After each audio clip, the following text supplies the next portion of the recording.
Hello everyone, कैसे हैं आप सभी। उम्मीद करता हूँ शानदार होंगे। आज हम लोग जो बात करने वाले हैं फायर एंड आइस की बात करने वाले हैं। क्लास 10th की एक पोयम है, उसकी बात करेंगे। लाइन बाय लाइन समरी को देखेंगे। चलिए स्टार्ट करते हैं सेशन को। और साथ में हम देखेंगे लिटरेरी डिवाइसेस को भी इस वीडियो क्लास में। ठीक है, तो स्टार्ट करते हैं सेशन को without waste of any time. Dear students, ये एक रॉबर्ट फ्रॉस्ट की पोयम है, मैं आपको बताऊं। और रॉबर्ट फ्रॉस्ट के बारे में मैंने आपको ऑलरेडी एक बार बता दिया है, चीज़ों को बता दिया है, पढ़ा दिया है। ठीक है, तो इसमें केवल आपको मैं पोयम डिस्कशन करूंगा और साथ में मैं आपको लिटरेरी डिवाइसेस को बताऊंगा। ठीक है, तो ये पूरी 8 लाइन की पोयम है। ठीक है, और उसमें हम लोग डिस्कस करके देखते हैं कि क्या क्या चीजें हैं। वैसे तो 9 लाइन है इसमें। ठीक है, सो डियर स्टूडेंट, फर्स्ट जो 2 लाइन का है उसका मतलब समझिए। Some says that the world will end in fire, some says in ice. हमारे रॉबर्ट फ्रॉस्ट कहते हैं कि कुछ लोग कहते हैं कि अगर दुनिया का अंत होगा तो फायर से होगा, और कुछ लोग कहते हैं कि अगर दुनिया का अंत होगा तो आइस से होगा। फायर से अंत होगा इसका मतलब है कि desire, fire is equal to desire and ice is equal to hate. ठीक है, तो पोएट कहते हैं अगर दुनिया का अंत अगर होता है, कुछ लोग ऐसा कहते हैं कि अगर दुनिया का अंत होगा तो फायर मतलब डिजायर से होगा, और कुछ लोग कहते हैं कि दुनिया का अगर अंत होगा तो आइस मतलब हीट से होगा। ठीक है, तो हमारे पोएट क्या कहते हैं फिर। From what I have tested of desire, I hold with those who favour fire. जहां तक मैं जानता हूं, जहां तक मैंने टेस्ट किया है डिजायर को, वहां तक तो ये है कि फायर मतलब डिजायर, डिजायर से ये वर्ड क्या हो जाएगा, समाप्त हो जाएगा, ये मैं जानता हूं। ठीक है, मतलब ये श्योर है कि फायर से जो है, फायर मतलब डिजायर, डिजायर से मतलब ये दुनिया का अंत हो सकता है। लेकिन अगर दुनिया 2 बार खत्म हो, यहाँ पे प्रेस मतलब होता है 2 बार खत्म होना। ठीक है, ट्वाइस मतलब होता है 2 बार। तो यदि दुनिया का 2 बार अंत हो तो निश्चित तौर पर पहली बार अगर दुनिया का अंत होता है फायर से, तो दूसरी बार हेट से होगा। ठीक है, मतलब अगर दुनिया के कुछ बच भी जाएंगे ना तो उसका हेट से क्या हो जाएगा, अंत हो जाएगा। तो I think I know enough of hate to say that for destruction ice. ठीक है, तो फायर, आइस और जो हेट है ना, ये दोनों एक ही चीजें हैं। ठीक है, पोएट बोलते हैं आइस मतलब हेट। तो जो हेट है ना वो भी पर्याप्त है दुनिया को अंत करने के लिए, दुनिया का अंत करने के लिए हेट भी क्या है, पर्याप्त है। ठीक है, is also great and would suffice. इसका मतलब ये होता है जितना कि आई फायर है उतना आइस भी दुनिया को क्या कर सकती है, नुकसान पहुंचा सकती है, दुनिया को खत्म कर सकती है। तो इस तरह से हमारी जो पोयम है वो पूरी होती है, समाप्त। ठीक है, अब मैं आपको बताऊंगा कुछ लिटरेरी डिवाइसेस के बारे में जो आपको पढ़ के चलना है। अगर आप भी रेवा इंस्टीट्यूट से जुड़ना चाहते हैं तो इस नंबर पे मुझे मैसेज कर सकते हैं ग्रुप में ऐड होने के लिए।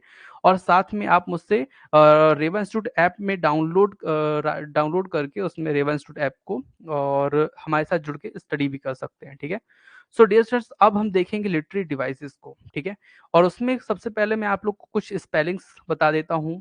ठीक है, कुछ डिफिकल्ट मीनिंग बता देता हूँ। जैसे लिखा है डिजायर, डिजायर मतलब होता है स्ट्रॉन्ग फीलिंग, कुछ भी कर जाने की एक विशेष इच्छा जो होती है उसे बोलते हैं डिजायर। ठीक है, फेवर मतलब होता है कि मैं भी उस चीज का क्या करता हूँ, सपोर्ट करता हूँ। जैसे उन्होंने बोला था ना, मैं भी सपोर्ट करता हूँ कि फायर से दुनिया क्या हो जाएगी, खत्म हो जाएगी। फायर मतलब क्या होता है, डिजायर। पेरिस मतलब क्या होता है, पेरिस मतलब होता है डाई, डाई मतलब खत्म हो जाना। और सफिस मतलब होता है सफिशियंट, जो आपको ऊपर मिला।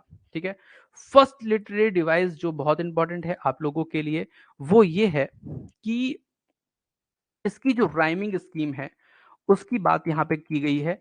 राइमिंग स्कीम जो है वो है ए बी सी, ठीक है, और BCB। ठीक है, तो बहुत ही डिफिकल्ट राइमिंग स्कीम है ABA, ABC और BCB। राइमिंग स्कीम मैंने आपको निकालना बताया हुआ है। ठीक है, तो आप लोग वो भी देख सकते हैं, पढ़ सकते हैं। आप यहाँ पे मैं अब आपको बताता हूँ कुछ लिटरेरी डिवाइस जिसमें से आपको मैं एसोनेंस के बारे में बताता हूँ। ठीक है, एसोनेंस होता क्या है। एसोनेंस मतलब होता है अगर किसी भी पोयम के लाइन पर, ठीक है, क्या होती है, बॉबल साउंड क्या होता है, रिपीटिशन होता है बॉबल साउंड का, तो वहां पर एसोनेंस होता है। ठीक है, तो यहाँ पे आप ये चीज ध्यान रखिएगा, जो बॉबल साउंड होगा उसका क्या होगा, रिपीटिशन होगा। अब वोवेल साउंड क्या होता है, तो भैया होता है AEIOU, ठीक है। यहाँ पे देखिए लिखा है the long sound of O in I hold with those who favour fire. देखिए यहाँ पे ध्यान से देखिए, I hold those who favour. यहाँ पे अगर आप देखें तो यहाँ पे ओ का क्या हुआ है, रिपीटिशन हुआ है, ठीक है। और जो रिपीटिशन हुआ है होल्ड में, दोज में, हु में, तो यही क्या है आपका रिपीटिशन ऑफ क्या है, बॉबल साउंड है। तो यहाँ पे ऐसी स्थिति में क्या होता है, एसोनेंस फिगर ऑफ स्पीच होती है, ठीक है। तो ये चीज आपको ध्यान रखना है, एसोनेंस कहाँ होता है, इस चीज की जानकारी आप लोग को होनी चाहिए, ठीक है। तो उम्मीद करता हूं आप लोग को चीजें समझ में आई होंगी। आगे चलते हैं और भी चीजों को हम क्या करते हैं, समझते हैं ध्यान से। एसोनेंस आपको समझ में आ गया होगा, इजी है। अब हम बात करते हैं एलिट्रेशन की, ठीक है। तो एलिट्रेशन क्या होता है, एलिट्रेशन होता है, alliteration is the repetition of consonant sound. अभी ये था वोवेल साउंड और ये था कॉन्सोनेंट। कॉन्सोनेंट में क्या होता है, the sound of F in favour fire, W in word will. अब यहाँ पे देखिए, अगर आप देखें फेवर फायर आपको एक जगह मिला होगा, तो फेवर फायर में दोनों जगह देखिए एफ एफ साउंड क्या हो रहा है, एफ एफ जो कॉन्सोनेंट है उसका रिपीटिशन हो रहा है। और अगर आप सेंटेंस में देखें तो लिखा है वर्ड बिल, वर्ड में अगर आप देखें डब्ल्यू है और विल में भी डब्ल्यू है, तो यहाँ पे जो कॉन्सोनेंट साउंड है उसका फिर से रिपीटिशन हो रहा है। तो यहाँ पे आपको ध्यान रखना है, जो रिपीटिशन हो रहा है वहां पे क्या होगा, एलिट्रेशन होगा, ठीक है। तो ये चीज भी आपको समझ में आ गई होगी। फिर एक है आपका लिटरेरी डिवाइस, जिसको हम बोलते हैं इमेजिनरी। मतलब कोई एक ऐसी इमेज क्रिएट कर देना, ठीक है, जो आपके दिमाग में क्या खुद छप जाए, ठीक है। इमेज कैसे है, imagery is use to make readers perceive thing involving their five sense, ठीक है। तो इमेजनरी मतलब ऐसी चीज होती है जो हमारे फाइव सेंसेस होते हैं ना, क्या क्या, जैसे हमारा नाक हो गया, आंख हो गया, कान हो गया, त्वचा हो गई, ठीक है। तो इससे अगर रिलेटेड कोई चीज है, ठीक है, तो उसको बोलते हैं इमेजनरी।